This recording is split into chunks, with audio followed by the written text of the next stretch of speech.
Хотелось бы отметить, что Аятолла Али Хаменей pogib как мученик.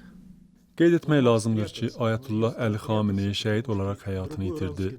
O gizlənə bilərdi, lakin bunu etmədi, çünki İran xalqı da gizlənə bilməz. Məhz buna görə də o, mühüm dini bir ayda, Ramazan ayında şəhid oldu.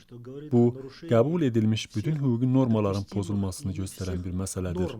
Bu hərəkət hər mənada qeyri-qanuni idi, çünki təkcə o özü deyil, həm də ailə üzvləri öldürüldü. Təəssüf ki, bu hadisə əvvəllərdə baş vermişdi. O zamanki İranlı alimlər ailələri ilə birlikdə hədəfə alınırdılar.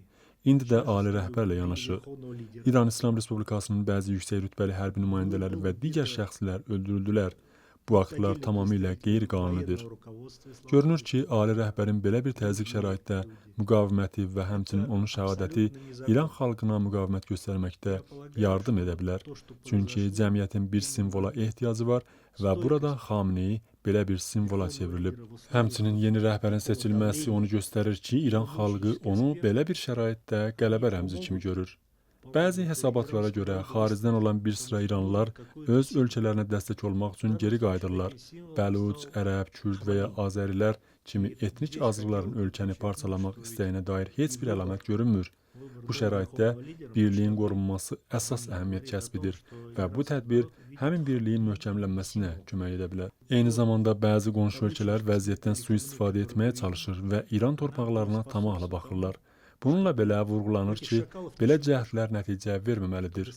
İran xalqı ayaqda durmağı və ölkəsinin ərazi bütövlüyünü qorumağı bacarmalıdır. Həmçinin hesabatlar göstərir ki, İrandan geniş bir qaçış dalğası formalaşmayıb. Bu da insanların ölkəni tərk etmək niyyətində olmadıqlarını göstərir. Vəziyyət davam edəcəyi təqdirdə əsas diqqət tarixi abidələrə daxil olmaqla zərər görmüş məntəqələrin bərpasına yönəldiləcək. Территории Исламской Республики Иран, восстановить вот те разрушенные, в том числе исторические места, которые пострадали.